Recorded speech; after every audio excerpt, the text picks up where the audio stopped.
Welcome back to the Students Academy channel, and today's lesson is Rational Functions Part 2. As we just said at Part 1, that some rational functions, including those whose graphs are hyperbolas, have a horizontal asymptote. The existence and location of a horizontal asymptote depends on the degrees of the polynomials that makes up the rational function. Note that the graph of a rational function can sometimes cross a horizontal asymptote. So, however, the graph will approach the asymptote when x is large. That's what we've said at last lesson, so you can mind it for this lesson. Now, let fx equals px over qx, where p and q are polynomial functions in standard form with no common factors other than 1. The graph f has at most one horizontal asymptote. So if degrees of p is bigger than degree of q, there is no horizontal asymptote. That's the first point. Second point, if the degrees of p is less than the degrees of q, then the horizontal asymptote is the line y equals 0. So y is going to be always 0 if the degree is p is less than q. And if the degree of p equals the degree of q, then the horizontal asymptote is the line itself. Now y equals leading coefficient of p over leading coefficient of q. Moving to an example. So identify the zeros and the asymptotes of the function, then graph. So fx equals to x squared minus 3x minus 4 over x. Now we're gonna first identify the zeros and the asymptotes of the function. Then second, we're gonna graph. So we have like around 3 steps. Now factor the number, which is x squared minus 3x minus 4 over x.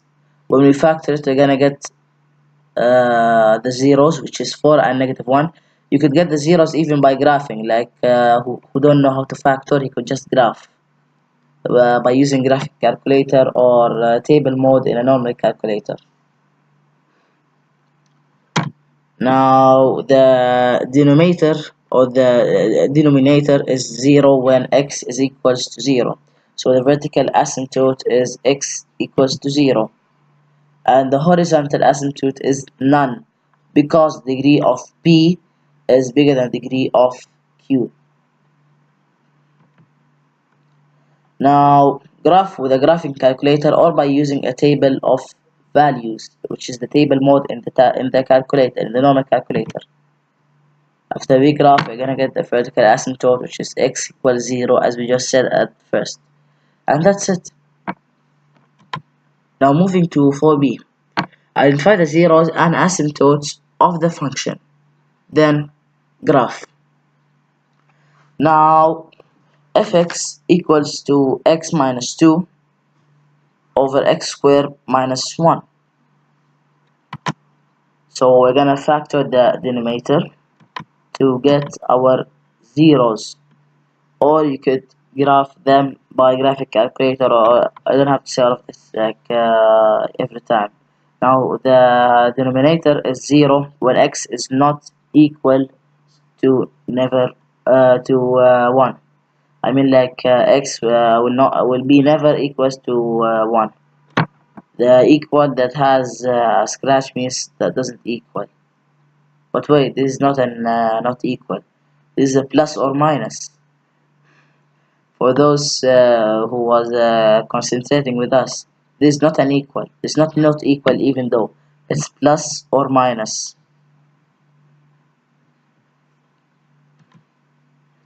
Now the degrees of p is less than the degrees of q. Now graph with a graphing calculator or by using a table of values. Like before we continue, I have to tell you this info. You should know that after this video, whoever need like practice tests for those you can just straight talk to me through email or to this YouTube channel in comments. My email is oyousif300@gmail.com.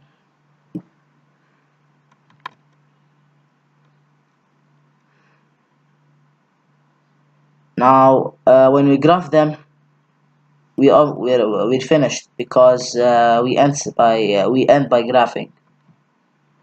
Now, moving to example 4c, graphing regional functions with vertical and horizontal asymptotes. So, identify the zeros and asymptotes of the function, then graph. Fx equals to 4x minus 12 over x minus 1. We're gonna factor the numerator or graphing them straightly by calculator. To get the 0, which is 3, and the vertical asymptote is x equal 1 because the denominator is 0 when x equals to 1. And then the horizontal asymptote is y equal to 4 because as we've just said like 2 minutes ago, y equals leading coefficient of p over leading coefficient of q, which is rewritten over here. Now identify the zeros and asymptotes of function, then graph. Graph with a graphing calculator or by using a table of values, and we're just finished. That's it. So for graphing, we just use the calculator. Like it's a bit easy. Somehow a bit easy. Now before we start example 5, you should know that in some cases, both the numbers, I mean the numerator and the denominator of a rational function will equal 0 for a particular value of x. As a result, the function will be undefined at this x value. If this is the case, the graph of the function may have a hole. A hole is an omitted point in a graph. I don't have to say that because it's sitting in the book, but no problem of mentioning this. Now, what is holes in graphs? Like if a rational function has the same factor x minus b in both the numerator and denominator, then there's a hole in the graph at the point where x equals to b, unless the x equals b is a vertical asymptote. Like I cannot say that there's a hole in the graph. Now let's identify the holes in graph fx from what we just understand. Now x squared minus 9 over x minus 3. We're gonna identify holes, then graph. Graph by using calculator. Don't forget to use calculator for graphing because graphing without calculator is too hard. Factor the numbers or graph them to get the zeros. I think we don't need zeros over here, we just need to get the holes. So I don't think that we can get holes by using the graphing. We should use it by this method, which is factoring. So you should understand factoring anyway by seeing any YouTube videos, or I'm gonna make videos how to bring factors and how to factor the numbers and what's factors. That's all of that's gonna be mentioned.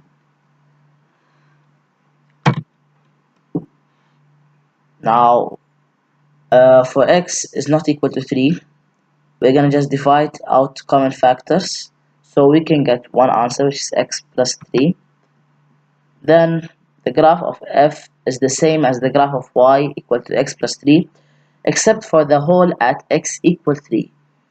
On the graph, indicate the hole with an open circle. The domain of f is x will never or will not or is not equal to 3.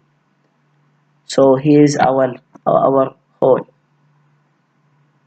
Like it's fun. It's easy to say, but it's hard to graph. Now thank you for being with us due this lesson, and see you with other lessons.